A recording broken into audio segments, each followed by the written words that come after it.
live in an era of supposed sexual freedom. We have dating apps, an endless stream of pornography, and the language of sex positivity. We consider ourselves the pinnacle of evolution, liberated from the prejudices of the past. We are progressive. We are open. We are free. But are we? Let's be honest. We live in a world of digital panic. We are afraid of wrong likes, we get canceled for careless words, and our intimate photos become weapons. We are obsessed with the idea of consent, but in the process, we have forgotten how to flirt. We consume more sex content than any generation before us, yet anxiety and loneliness are at an all-time high. What if I told you that our distant ancestors, who lived in a world without electricity, antibiotics, and the internet, were far more pragmatic, honest, and in some ways, freer in matters of sex than we are? Today, we are embarking on a journey through time, not to idealize the past, but to hack the present. We will delve into the sexual customs of ancient Greece and Rome to understand how our modern norms are actually a very recent and rather strange invention.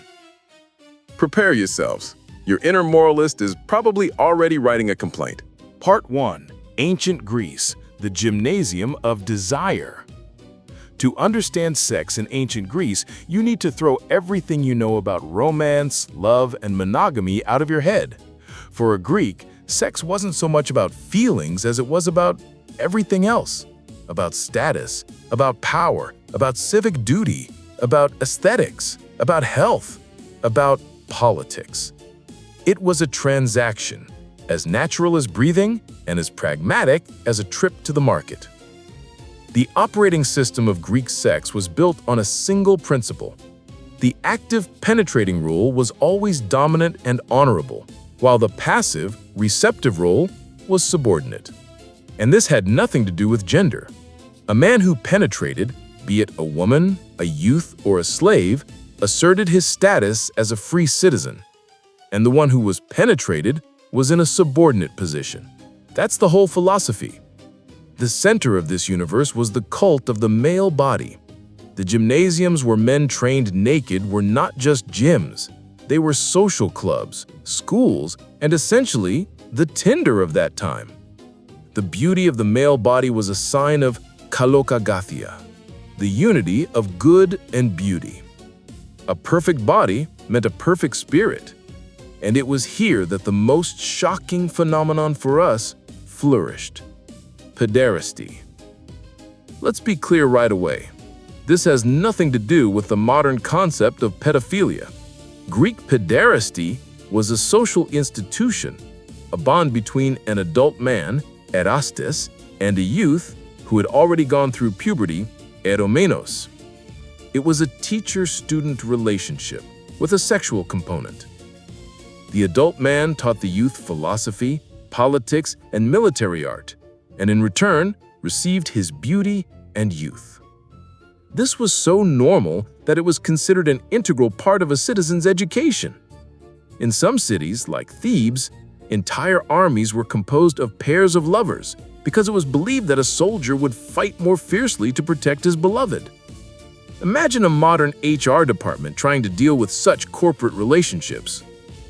And where were the women? Well, the women were at home.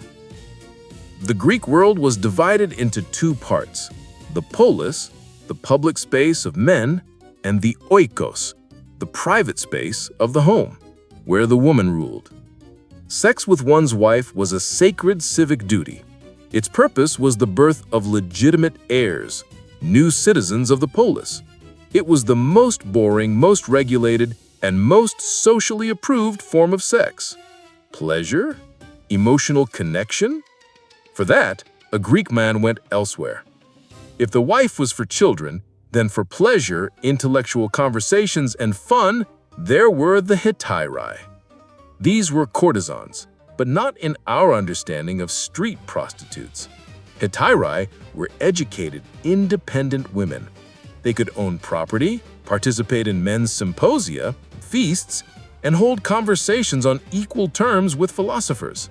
They were the only women in Athens who possessed any real freedom. Paradoxical, isn't it? To be free, a woman had to be available. Part 2. Ancient Rome, the empire of excess and hypocrisy. If the Greeks were the philosophers of sex, the Romans were its engineers and lawyers. They took the Greek model and turned it into a gigantic, practical, and ridiculously hypocritical system. In Rome, sex was an even more overt instrument of power, a demonstration of status and wealth. The Roman operating system was even simpler than the Greek one. You could do anything you wanted, with anyone you wanted, on one condition. The object of your desire had to be of a lower social status than you. A Roman citizen, the paterfamilias, head of the family, had absolute power. He could sleep with his male and female slaves, with prostitutes, with foreigners, with gladiators. This was absolutely normal. The crime was not the act itself, but the violation of the social order. Infidelity, in our sense, did not exist. Adultery, adulterium, was when you had sex with the wife of another free citizen. Why? Because you were encroaching on his property and risked giving him an illegitimate heir. Sex with an unmarried girl from a good family, stuprum, was also a crime because you were damaging the goods and lowering her value on the marriage market. But sex with a female slave was like using your own chair. No problem at all. The myth of the orgies. Our image of Rome is shaped by Hollywood films, endless orgies, decadent feasts, complete depravity. This is, of course, an exaggeration. Yes, the rich had lavish parties with abundant wine and available slaves, but for the ordinary Roman, sexual life was much more prosaic. It took place in the lupanaria, official brothels, where the walls were painted with menus of available services. And what about Roman women? The Roman matron, unlike the Greek woman, was more visible in society. She could leave the house, attend public events, but in sexual terms, she had the same duty to be faithful to her husband and bear heirs.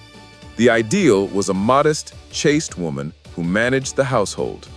But, as always in Rome, there was a chasm between the ideal and reality.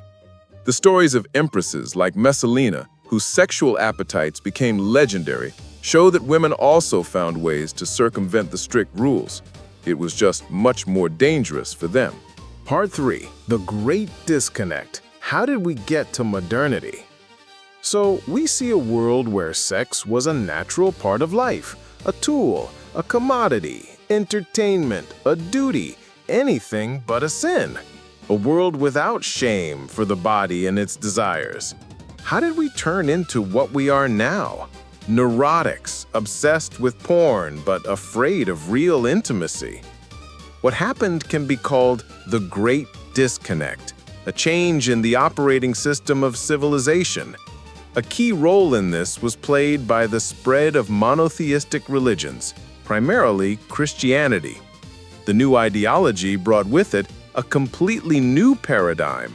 The body ceased to be a source of beauty and strength.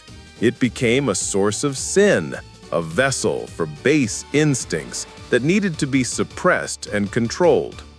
Sex went from being a natural act to something shameful, permissible only in marriage and ideally only for procreation. Pleasure became a byproduct that should be ignored or even ashamed of. The concept of original sin appeared, forever linking sex with guilt. This new firmware of guilt and shame was installed over centuries through religion, through laws, through culture. It has become so deeply ingrained in our subconscious that we are still living with its consequences. Conclusion: the liberated hypocrites. And here we are, in the 21st century. On the one hand, we have cast off the old religious dogmas. We talk about freedom, self-expression, acceptance. On the other hand, the 1,000-year-old firmware of shame has not gone anywhere. We are liberated hypocrites. We watch the most explicit porn, but are afraid to tell our partner what we really want. We use dating apps to find quick sex, but secretly dream of an intimacy we fear like fire. We live in a split world where our technology screams of freedom, but our psychology whispers of guilt. So why did we need this excursion into the wild past? Not to say that the ancients were better. Their world was cruel, unjust, and full of violence. The purpose is different. By looking at their operating system of desire, we can see that our own norm is not a universal truth, but just one of many possible social constructs, and perhaps not the most successful one.